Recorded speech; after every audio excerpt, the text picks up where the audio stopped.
ਤੇ ਸ਼ਰਮਾ ਜੀ ਆਪਾਂ ਅਗਲੇ ਮਸਲੇ ਵੱਲ ਵਧੀਏ।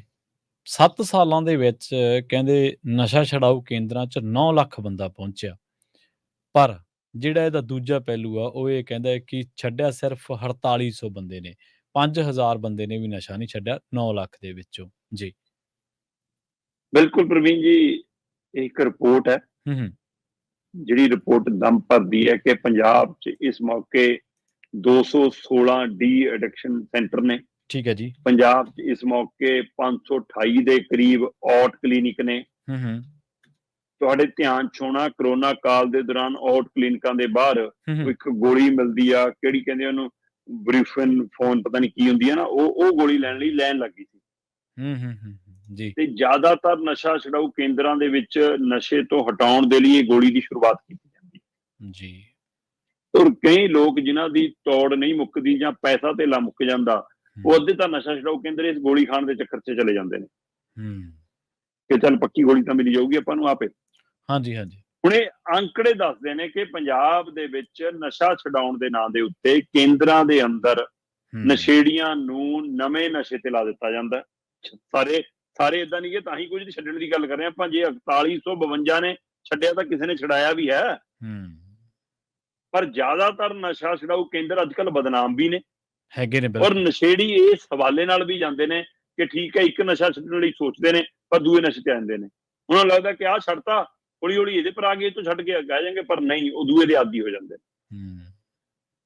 ਇੱਕ ਮਾਮਲਾ ਮਤਲਬ ਕਿ ਪੱਟੀ ਖੇਤਰ ਦਾ ਹੈ। ਉੱਥੇ ਦਾ ਇੱਕ ਨੌਜਵਾਨ ਹੈਰੋਇਨ ਦਾ ਆਦੀ ਹੋ ਜਾਂਦਾ ਹੈ ਨਾ। ਬਾਪੂ ਚੜ੍ਹਾਈ ਕਰ ਜਾਂਦਾ ਹੈ, ਬੇਬੇ ਛੱਡ ਕੇ ਆਪਣੇ ਪੇਕਿਆਂ ਨੂੰ ਚਲੀ ਜਾਂਦੀ ਆ, ਮੁੰਡਾ ਚਾਚਿਆਂ ਕੋਲ ਤਾਇਆਂ ਕੋਲ ਰਹਿ ਕੇ ਪਲਦਾ ਹੈ ਤੇ ਸ਼ਰਾਬ ਦੀ ਸੰਗਤ ਤੋਂ ਸ਼ੁਰੂ ਹੋ ਕੇ ਚਿੱਟੇ ਤੱਕ ਤੇ ਆ ਜਾਂਦਾ ਹੈ। ਤੇ ਉਹ ਅੱਕ ਕੇ ਘਰ ਦੇ ਨਸ਼ਾ ਛਡਾਊ ਕੇਂਦਰ ਲਿਆਉਂਦੇ ਨੇ ਤੇ ਨਸ਼ਾ ਛਡਾਊ ਕੇਂਦਰ ਦੇ ਵਿੱਚੋਂ ਉਹ ਕਹਿੰਦਾ ਜੀ ਹੁਣ ਮੈਂ ਛੱਡਤਾ ਜੀ, ਮੈਂ ਹੋਰ ਕੋਈ ਨਸ਼ਾ ਨਹੀਂ ਕਰਦਾ ਜੀ, ਮੈਂ ਗੋਲੀ ਖਾਨਾ ਜੀ ਬਸ ਹੁਣ। ਤੇ ਜੀ ਕਹਿੰਦੇ ਕਦੇ ਕਦੇ ਸ਼ਰਾਬ ਪੀ ਲੈਣਾ ਜੀ। ਇਸੇ ਤਰ੍ਹਾਂ ਦੇ 2-3 ਪਹਿਲੂ ਹੋਰ ਆਏ ਨੇ। ਸੋ ਇੱਥੋਂ ਅੰਦਾਜ਼ਾ ਲਾਓ ਕਿ ਜਿਹੜੇ ਨਸ਼ਾ ਛੱਡਣ ਜਾਂਦੇ ਨੇ ਉਹ ਨਸ਼ਾ ਛੱਡ ਨਹੀਂ ਪਾਉਂਦੇ, ਜਾਂ ਨਸ਼ਾ ਛਡਾਊ ਕੇਂਦਰ ਇੱਕ ਨਵੇਂ ਨਸ਼ੇ ਤੇ ਲਾ ਲੈਂਦੇ ਨੇ ਕਿ ਭਾਈ ਆ ਗੋਲੀ ਸਾਡੀ ਵਿਕਦੀ ਰਹੇ ਜਾਂ ਸਾਡੀ ਗੋਲੀ ਮਾਰਕੀਟ ਚੱਲਦੀ ਰਹੇ। ਕੀ ਪਹਿਲੂ ਹੈ? ਗਾਹਕ ਤਿਆਰ ਹੋ ਜਾਂਦਾ। 2017 ਦੇ ਵਿੱਚ ਜੀ, ਸਨ 2017 ਦੇ ਵਿੱਚ 1790 ਲੋਕਾਂ ਨੇ ਆਪਣੇ ਨਾਂ ਰਜਿਸਟਰ ਕਰਾਏ ਨਸ਼ਾ ਛੱਡਣ ਦੇ ਲਈ ਜੀ। ਉਸ ਸਮੇਂ ਨਸ਼ੇ ਦੀ ਚਰਚਾ ਤੁਰੀ ਸੀ, ਅਜੇ ਇੰਨੀ ਮਾਰ ਡੂੰਘੀ ਨਹੀਂ ਹੋਈ ਸੀ। 1790 ਨੇ ਆਪਣਾ ਨਾਂ ਰਜਿਸਟਰ ਕਰਾਇਆ ਨਸ਼ਾ ਛਡਾਊ ਕੇਂਦਰਾਂ 'ਚ ਤੇ ਨਸ਼ਾ ਛੱਡਣ ਵਾਲਿਆਂ ਦਾ ਰਿਕਾਰਡ 13 ਹੀ।